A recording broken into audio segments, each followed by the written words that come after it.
Dialogue के साथ आपको कहते हैं खुशामदीद। बानी पीटीआई ऑक्सफोर्ड यूनिवर्सिटी के चांसलर का इंतखाब लड़ने जा रहे हैं। बानी तहरीक इंसाफ के इलेक्शन में उतरने से पहले शायद ही पाकिस्तानियों को इस जैसे किसी इलेक्शन में कोई दिलचस्पी होगी और शायद खुद बरतानिया के मीडिया में भी अब से पहले इन इलेक्शन का इतना चर्चा हुआ होगा जितना अब हो रहा है। इसी मुद्दे पर वज़रा की बिलानाखा की प्रेस कॉन्फ्रेंस ने सबको चांसलर के इलेक्शन का ऐसे ही इल्म दे दिया है जैसे अब पाकिस्तान में बच्चे बच्चे को इलेक्शन फॉर्म 45 और इलेक्शन फॉर्म 47 के बारे में पता है। दूसरी जानिब डेली मेल के बाद गार्डियन ने इमरान खान को तालिबान फ्रेंडली करार देते हुए सवालात उठा दिए हैं कि खवातीन के लिबास पर तनकीद करने वाले, उसामा बिन लादेन को शहीद करार देने वाले, गुलामी की जंजीरें तोड़ने पर तालिबान को मुबारकबाद देने वाले और सजा याफ्ता रहने वाले शख्स का बेहतरीन चांसलर कैसे हो सकते हैं। किस्सा मुख्तसर ये कि मुल्क में ऐसा समा बना दिया गया है कि मुल्क में दूध और शहद की नहरें बह रही हैं, मिसाली अमन और अमान कायम है, कोई मसला बाकी है तो सिर्फ बानी तहरीक इंसाफ की चांसलरशिप, जबकि हकीकत में हालात ये हैं कि खुद सियासतदान सियासी अमल से मायूस हो रहे हैं। कल अख्तर मेंगल ने इस्तीफा दिया तो आज जमीयत उलमा इस्लाम के सरबला मौलाना फजल रहमान ने कौमी असम्बली में धुआंधार शिकवा किया। वो कहते हैं कि आज सियासी लोगों की अहमियत को ख़त्म किया जा रहा है। उन्होंने हुकूमत से सवाल किया कि क्या हुकूमत के पास इख्तियार है कि वो फैसला कर सके और अपोजिशन को एतमाद में ले सके और पार्लियामान में कोई कदम उठाए। बलूचिस्तान में एक ही दिन में 4-5 मकामात पर रियासती इदारों पर हमले हुए।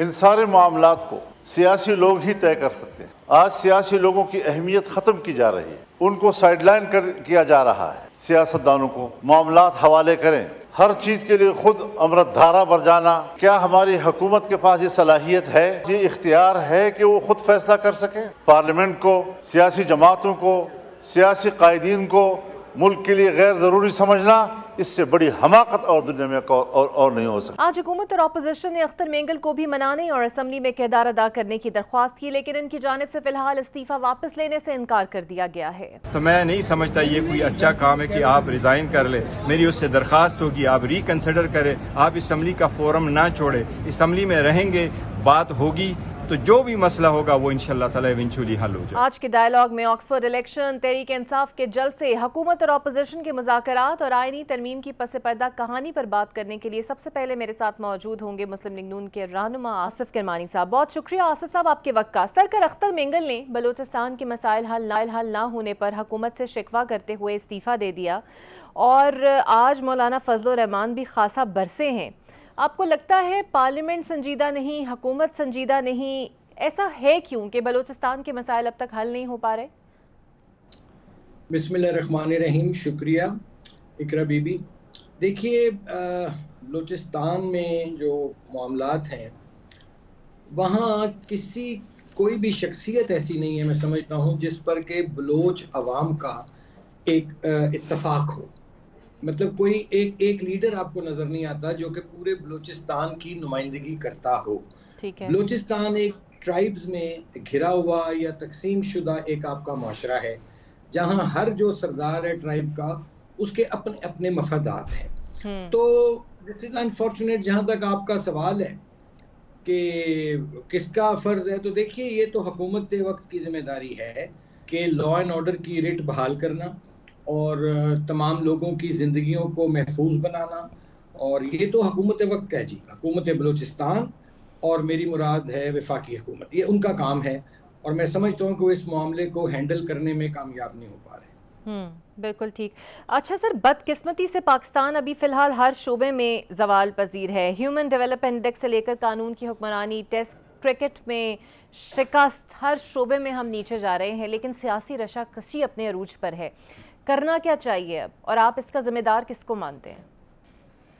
आपके आखिरी हिस्से का जवाब पहले अर्ज करूंगा कि इसका जिम्मेदार है जो ये एक हराम का पैसा, ये जो एक सियासत में पैसा आ गया, सियासत कमर्शलाइज हो गई और आज हम लोगों ने मिन हैसुल कौम पैसे को अपना दीन ईमान समझ लिया। एक तो ये इशू है। दूसरा ये है कि दूसरा क्या आपने फरमाया कि हाँ मईशत का जी, मईशत के बारे में बीबी आपने फरमाया ना जी।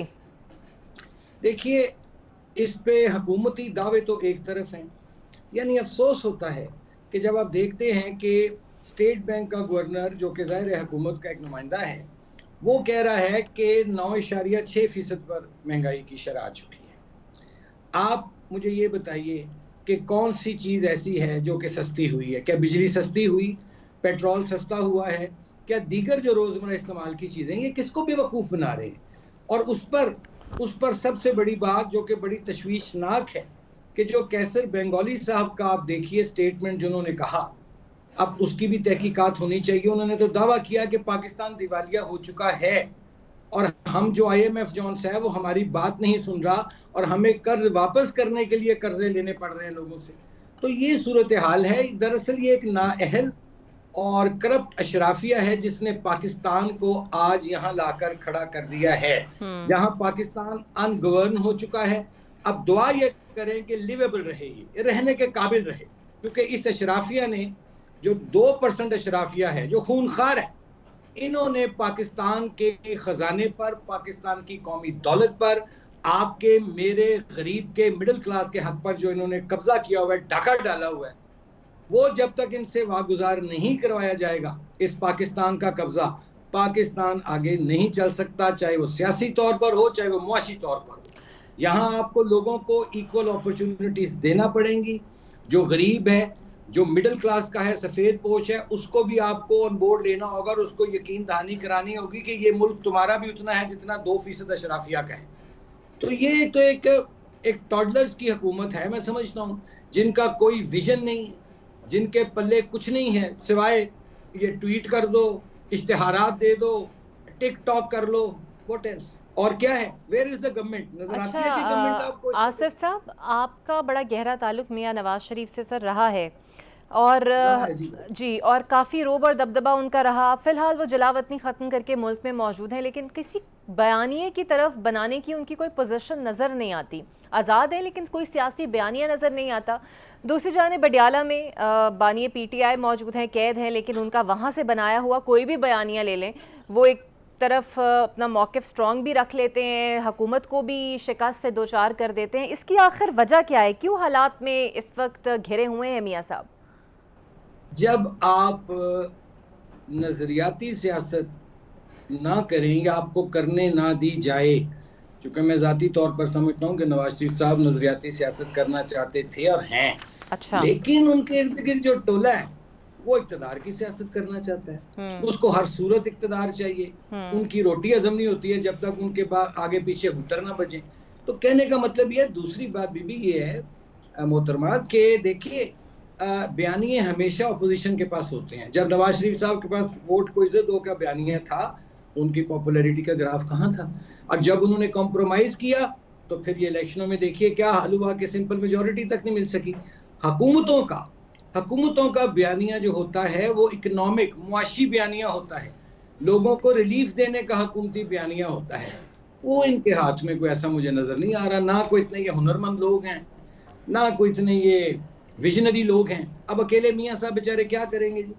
जब ही सराउंडेड बाय पॉलिटिकल टॉडलर्स और उनके गिर्द इनएक्सपीरियंस्ड, इनकॉम्पिटेंट लोग हैं जो जिनको जुमा 8 दिन नहीं हुए सियासत में आए, तो फिर वो ऐसा ही होता है। फिर हाल जो हो रहा है जी, एक तरफ मुज़ाकरात ना करने के बयानात, दूसरी जानिब छुप छुप कर मुज़ाकरात, फिर बयानात, ये सिलसिला क्या है? आखिर हो क्या रहा है? ये खौफ है ये खौफ है चूंकि नजर आ रहा है कि ये जो बोझ है इस हुकूमत का वो ज्यादा देर तक जिन्होंने बोझ उठाया हुआ है वो उठा नहीं सके। हाँ।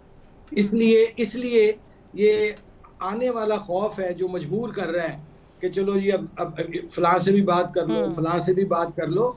लेकिन आई डोंट थिंक सो। असल चीज जो सी थी वो थी कि आपको लोगों को रिलीफ देना था। उस रिलीफ देने में आप नाकाम हुए हैं। अगर आप रिलीफ दे देते तो फिर आपको इस तरह दर बदर इधर उधर जाने की जरूरत पेश ना आती। बिल्कुल सही। और आपको लगता है कि बानी तहरीक इंसाफ जो ऑक्सफोर्ड का इलेक्शन लड़ने जा रहे हैं उसमें कामयाब हो पाएंगे? क्योंकि सबकी नजरें तो अब उसी इलेक्शन पर हैं। अब पता नहीं वहाँ का इलेक्शन कमिश्नर कौन है, ये तो देखना पड़ेगा। यहाँ से अगर इलेक्शन कमिश्नर को पाकिस्तानी हुआ तो फिर तो मर्जी के रिजल्ट ले लें, जैसे मर्जी ले लें। अब ये पता नहीं वहाँ का इलेक्शन कमीशन कौन है, इलेक्शन कमिश्नर कौन है। बिल्कुल सही, बहुत शुक्रिया आसिफ किरमानी साहब मेरे साथ मौजूद थे। एक ब्रेक और ब्रेक के बाद सियासी पार्टियों का मौक़िफ़ अपने सामने रखेंगे। Welcome back. मेरे साथ मौजूद होंगे पाकिस्तान पीपल्स पार्टी के सीनियर रहनुमा निसार खोड़ो साहब। बहुत शुक्रिया खोड़ो साहब आपके वक्त का। खोड़ो साहब, हुकूमत और पीटीआई के दरमियान जो मुज़ाकरात पसे पर्दा हो रहे हैं महमूद अचकज़ई के तवस्सुत से, क्या उसमें पीपल्स पार्टी ऑन बोर्ड ली गई है हुकूमत की जानिब से? देखें, पीपल्स पार्टी ने वैसे तो मुज़ाकरात की नफ़ी नहीं की। अक्सर चेयरमैन बिलावल भुट्टो साहब ने भी कहा कि जी बातचीत होनी चाहिए। हुकूमत बनने से पहले भी हमने इशारतन से कहा था कि जी क्या बात करने के मूड में हो, तो खान साहब वालों ने जवाब दे दिया कि हम मूड में बिल्कुल नहीं हैं। हाँ। खान साहब के बारे में अचकज़ई साहब खुद बयान देते हैं कि अगर हुकूमत ने थोड़ी सी पेशरफ्त की या जरदारी साहब ने असेंबली में आके ज्वाइंट पार्लियामेंट्री सेशन को एड्रेस करके मुज़ाकरात की तरफ इशारा दिया था, ये सब हम करते रहे हैं। तो वो खुद अचकज़ई साहब इमरान खान पे तनकीद कर रहे हैं कि उनको मुसब्बित जवाब देना चाहिए था। लेकिन खान साहब तो यही कह रहे हैं कि जी मैं बात तो सियासी पार्टियों से नहीं करूँगा, मैं बात करूँगा तो इस्टेब्लिशमेंट से बात करूँगा। इस्टेब्लिशमेंट के बारे उसके अलावा उसको कोई नाम याद ही नहीं आ रहा। इस्टेब्लिशमेंट का इलेक्शन के साथ क्या ताल्लुक है?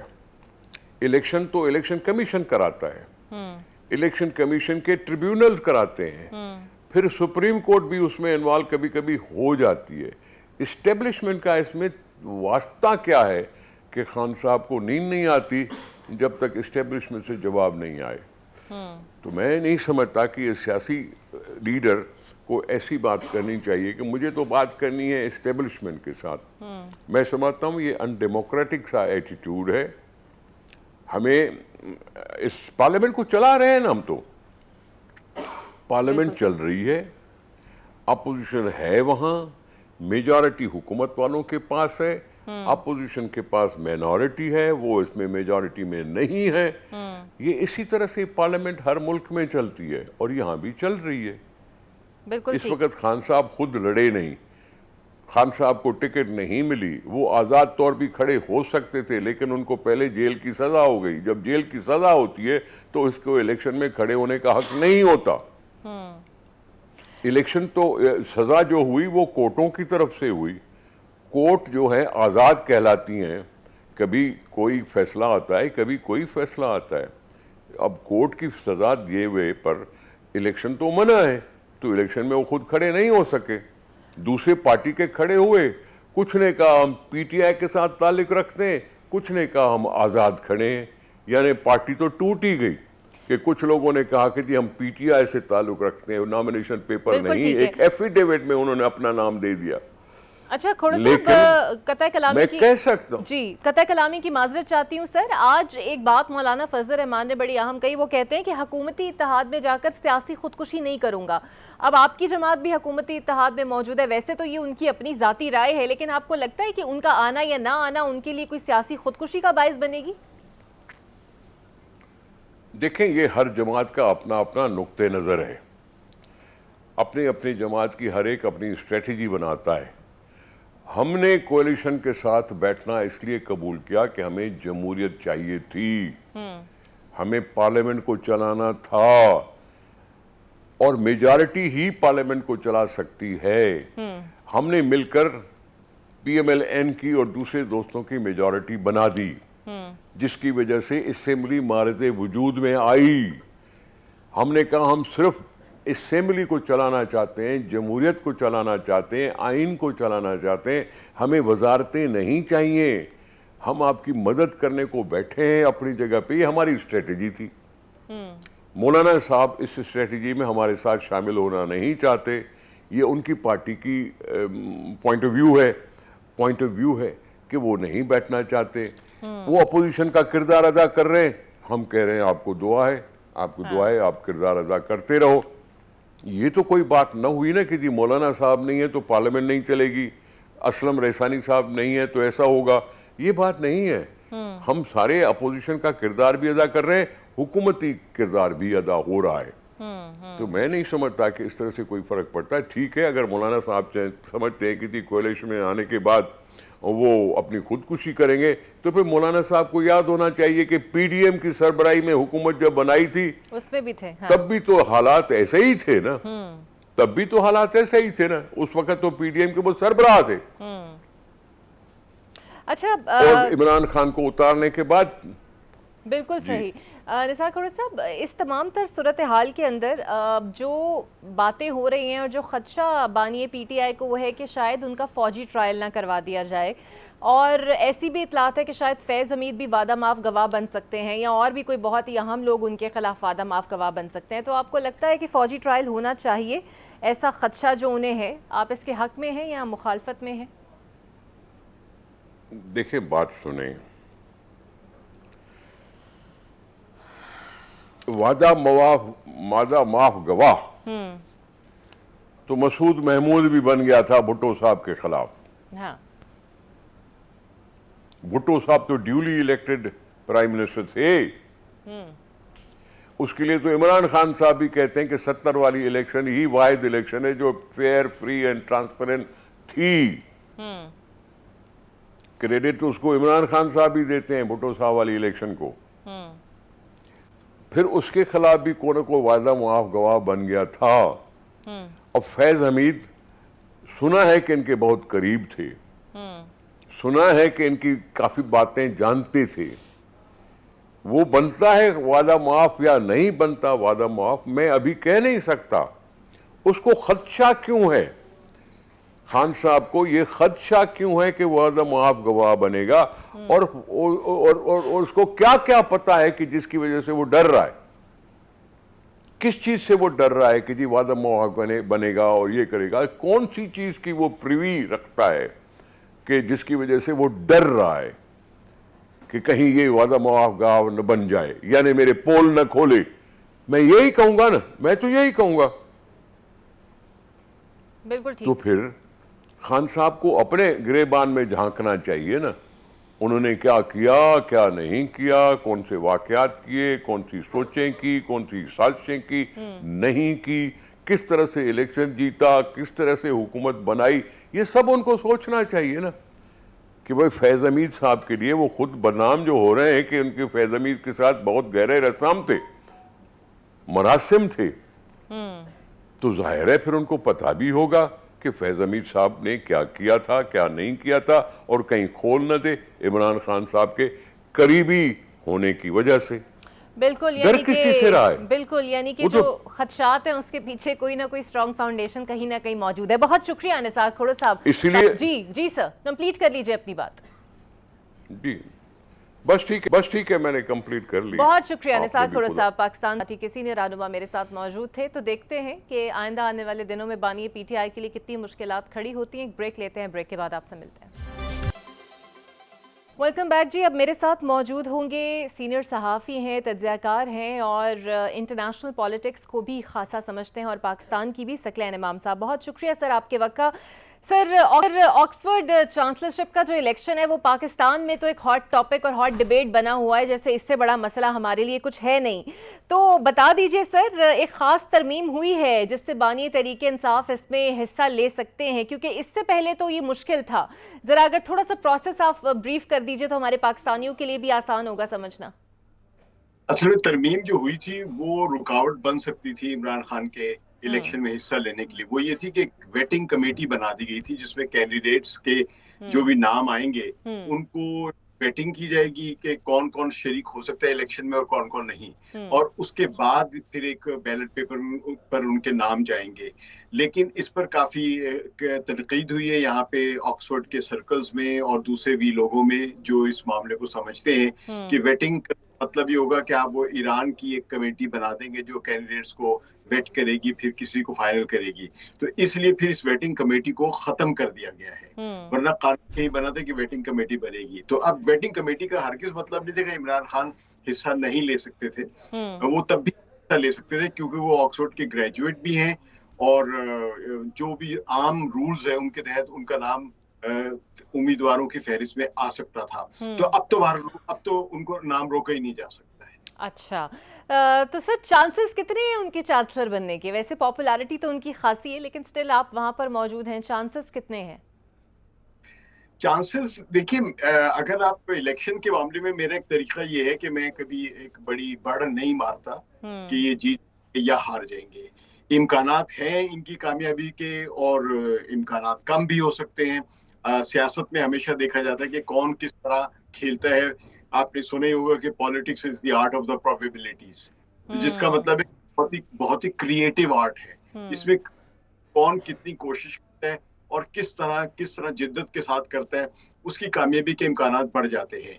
इसलिए कि यहाँ के इलेक्शन जो है उनमें धांधली के इम्कानात बहुत ही कम है। अगर अगर वो होंगे तो नजर नहीं आएंगे, हम साबित नहीं कर पाएंगे। तो इसलिए जो पॉपुलर होगा वो जीत जाए, और जो यानी जिसको ज्यादा वोट पड़ेंगे। तो यहाँ पे आपको पता है ऑक्सफोर्ड की एलुमनाई जो है, और जो उनके स्टाफ है, और उनका जो फॉर्मर स्टाफ है, यानी टीचिंग स्टाफ, नॉट अदर, वो सारे वोट डालेंगे, और ये मिलके 2.5 लाख के करीब वोटर्स बन रहे हैं। और इस दफा 2-3 चीजें अगर आप देखें कि एक तो ये कि ऑनलाइन वोटिंग का इंतजाम किया जा रहा है, जिसका मतलब है कि अगर चाहें अमली तौर पे तो 2.5 लाख में से 2 लाख वोट डाल सकते हैं।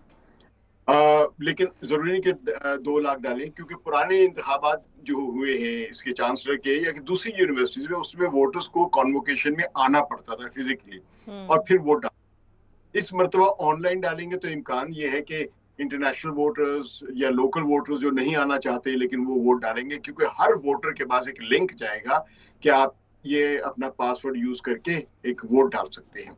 तो इसका मतलब कि वोट बहुत पड़ेगा। तो इसमें जो पहले होता था ना कि यूनिवर्सिटी के अंदर के लोगों की कैंपेन बहुत चलती थी और उनके वोट पड़ते, अब ये होगा कि इंटरनेशनल काफी माहौल जो है यूज करेगा। लेकिन मैं एक कर दूं कि जो 2000 चीजें बड़ी समझने वाली हैं वो ये है कि उसूली तौर पे तो इमरान खान के इम्कानात कम नजर आ रहे हैं, लेकिन 2 बड़े फैक्टर्स हैं, बल्कि 3 बड़े फैक्टर्स मैं कहूंगा, जिससे उनके चांसेस बढ़ गए हैं। नंबर 1, खुद यूनिवर्सिटी में एक माहौल का गुज़िश्ता 20-30 सालों से तब्दील हो रहा है। यानी सन 90 तक यहाँ पे 10 से 15% इंटरनेशनल स्टूडेंट्स होते थे, आज या नॉन वाइट स्टूडेंट्स होते थे। आज यहाँ पे नॉन वाइट स्टूडेंट्स की जो तादाद है वो 50% के करीब पहुंच चुकी हुई है, 45% तक हो चुकी हुई है।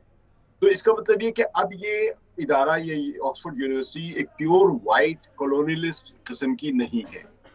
दूसरे ये कि खुद यूनिवर्सिटी के अंदर जो मौजूदा स्टूडेंट्स है, जो कुछ साबका स्टूडेंट्स, उनमें बड़ी एक बहस है कि जितने भी कॉलोनियल आइकॉन्स हैं यूनिवर्सिटी के, उनको खत्म किया जाए और उसको डाइवर्स किया जाए, दूसरी नस्ल के मल्टी एथनिक ग्रुप्स को लाया जाए। तो उसमें एक ये फैक्टर है। तीसरा एक फैक्टर ये है, ये 2 फैक्टर वो है जो इमरान खान के फेवर में जाएंगे।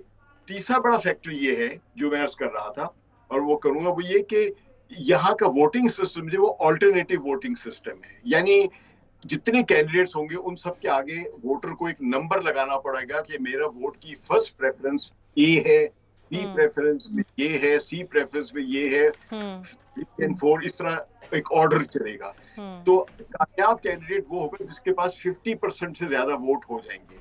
अब इम्कान ये कि पहले राउंड में यानी जो टॉप में कोई ऐसा कैंडिडेट बज़ाहिर नहीं है, अगर कोई बनता है तो शायद इमरान खान बनता है जो 50% वोट ले, लेकिन अमलन नजर नहीं आ रहा कि इमरान खान 50% वोट ले ले।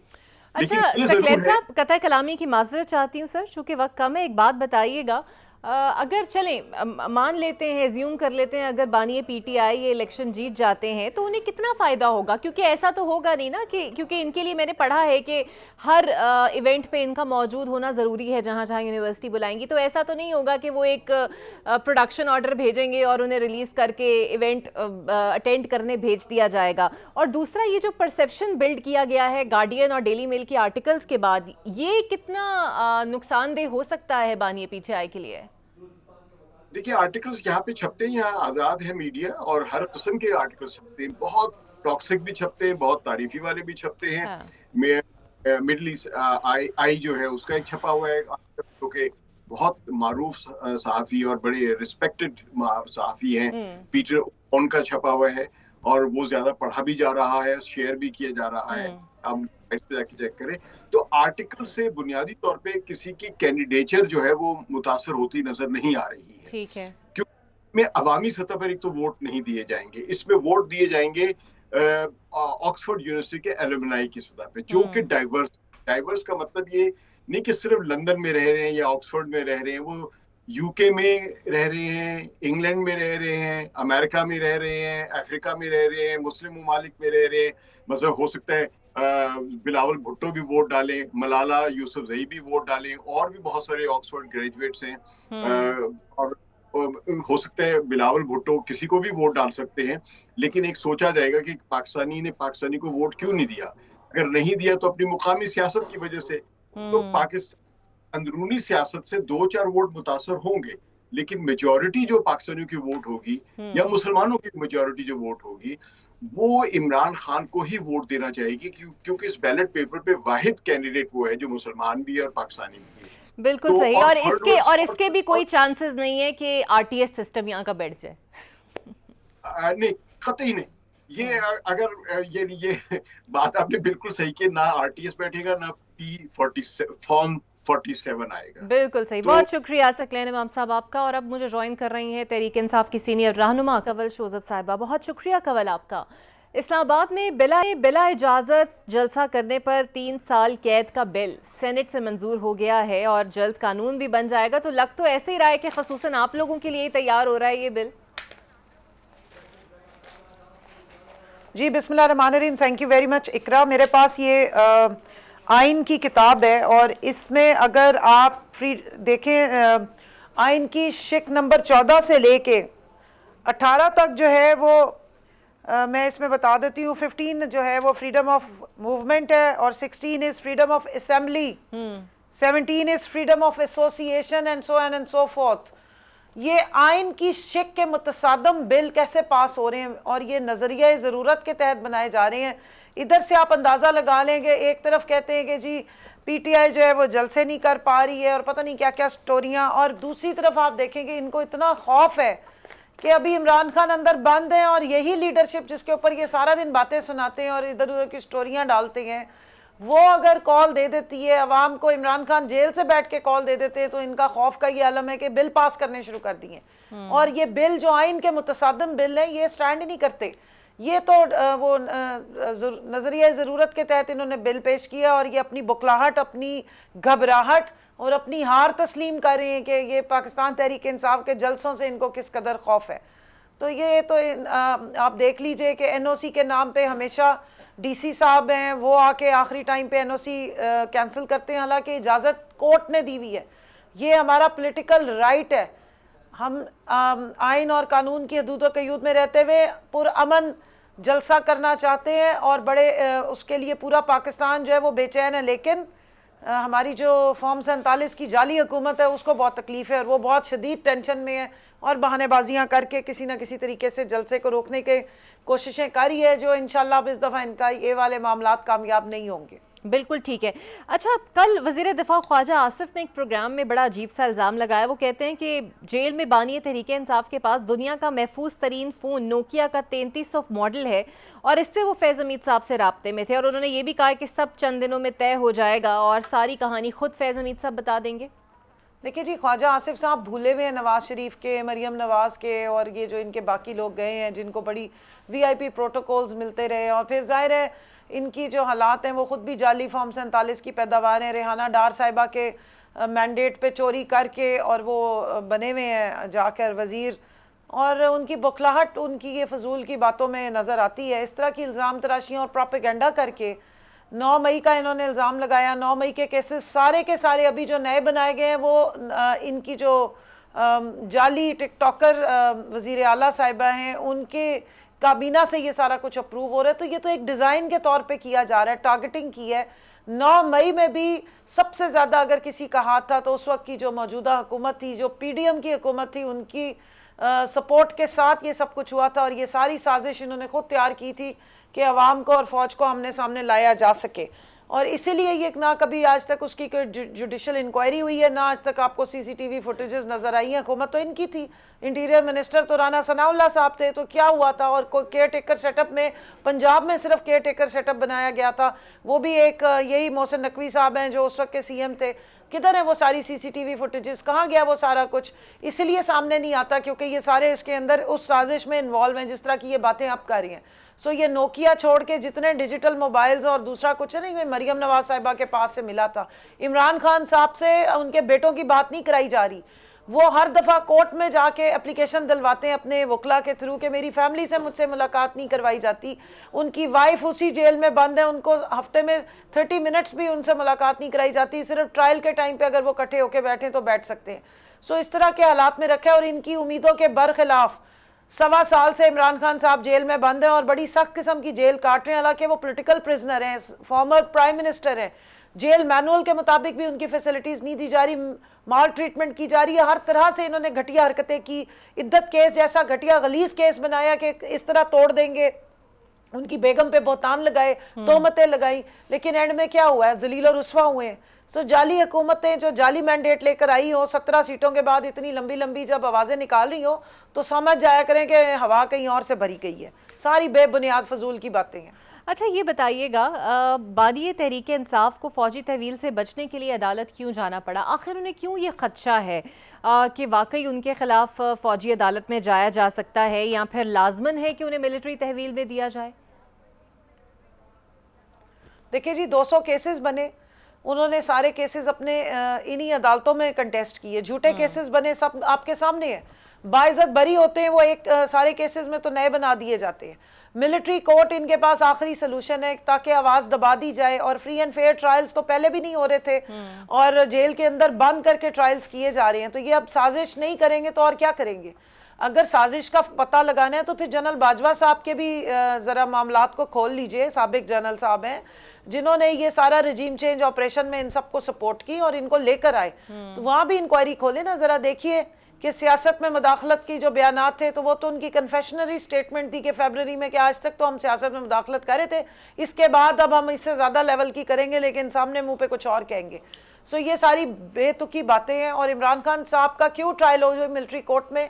इस आइन की कानून की किताबों के अगेंस्ट है। वो पाकिस्तान का आइन सुप्रीम है, पार्लियामेंट उसके नीचे आती है और आइन ये उनको इजाजत देता है, उनको ये इख्तियार देता है कि अगर उनके आपने इन झूठे केसेस में भी वो प्रिजनर ऑफ कॉन्शियंस हैं, जमीर के कैदी, उनके ऊपर कोई जुर्म आज तक ये साबित नहीं कर सके हैं, सिर्फ उनको विक्टिमाइज किया जा रहा है पॉलिटिकली। तो फायदा सियासी डिमांड्स करें वो कभी नहीं मानेंगे कि सियासी फायदा क्या होगा बानी तहरीक इसलिए अब इनके पास सिर्फ ये एक आखिरी हरबा। और मैं ये आज बताती चलूं कि इसका भी आपको नुकसान होगा। इमरान खान की जो हैसियत है, उसकी जो शोहरत है और उसकी जो मोहब्बत है लोगों के दिलों में, वो इससे 10 गुना ज्यादा बढ़ जाएगी। वो खौफजदा होने वाला शख्स नहीं है। आप मुझे ये बताइएगा, की बातें करते बिल्कुल थे, ठीक है, एक हफ्ते बाद तो आपके मुझे लीडर रोते हुए यहाँ से बिल्कुल सही, मुझे ये बताइएगा, ये नून लीग के लीडर जो है वो बाहर से डीले करके भागे थे और पीपल्स पार्टी के लीडर ने कहा था कि उनका इन्होंने सर्टिफिकेट दे दिया कि उनको डिमेंशिया है, वो तो सोचने समझने की जो कुव्वत है उससे ही महरूम हो गए, वो भी भाग गए थे। अच्छा ये बताइए, अल्लाह का शुक्र है दिमाग भी बिल्कुल ठीक काम कर रहे हैं, गुर्दे हर चीज और प्लेटलेट्स भी पूरे हैं और वो डट के मुकाबला कर रहे हैं। अच्छा मुझे ये बताइए, बानी तहरीक इंसाफ को चांसलरशिप जो ऑक्सफोर्ड की वो लड़ने जा रहे हैं, उसका फायदा क्या होगा? क्योंकि आपकी जो मुखालिफ है वो ये कहते हैं कि वो सियासी फायदा हासिल करना चाहते हैं। क्या सियासी फायदा होगा उन्हें? देखिए, हमारे जो मुखालिफ है ना वो सियासी बोने हैं, उनकी ना सियासी सोच है, वो डिक्टेटरशिप की पैदावार हैं, डिक्टेटर्स की नर्सरी में पैदा होकर आए हैं। जमहूरियत का सिर्फ रट्टा मारते हैं, जमहूरियत की उनको ना स्पिरिट की पता है ना उनकी समझ है। तो जिनका लेवल ही कुछ ना हो बेचारे यही बातें करेंगे। ये पूरे पाकिस्तानी साउथ एशिया का एजाज है कि यहाँ से एक लीडर इस स्टेचर का निकला है, इस लेवल का है, जो एलुमनाई भी है ऑक्सफोर्ड जैसी एक प्रेस्टिजियस इंडिपेंडेंट यूनिवर्सिटी के, और दूसरा वहाँ पे बहुत बड़ी बड़ी शख्सियात ने पूरी दुनिया से जो उनके एलुमनाई थे ऑक्सफोर्ड के, उन्होंने उनको एंडोर्स किया उस चांसलरशिप के लिए। तो ये एक एजाज़ होता है किसी भी मुल्क में या दुनिया जहान से बड़े बड़े लीडर्स के नाम नॉमिनेट हुए। पाकिस्तान के लीडर का फर्स्ट टाइम हुआ है कि नाम इस तरह के रोल के लिए नॉमिनेट हुआ है या उनके नॉमिनेशन पेपर्स गए हैं। तो पाकिस्तान के जो सतही और गैर जमहूरी और गैर सियासी दिमागों के जो सियासी बोने हैं, सो कॉल्ड अपॉइंटेड कठपुतलियाँ, वो इसी किस्म का फिर करेंगे प्रोपेगेंडा, जिन्होंने कभी आज तक किसी अच्छी यूनिवर्सिटी का शक्ल ना देखी हो, जिनको स्पेलिंग्स ना आते होंगे, इस यूनिवर्सिटी के स्पेलिंग क्या है, लोकेशन क्या है, उनसे आप ऐसी बातें ही एक्सपेक्ट कर सकते हैं। बिल्कुल ठीक, बहुत शुक्रिया आपका। कंवल शोजत साहिबा, तहरीक इंसाफ की रहनुमा मेरे साथ हैं। अब देखते हैं कि इन्हें जलसा करने दिया जाता है या नहीं करने दिया जाता। मुझे दीजिए इजाज़त, अल्लाह हाफिज़।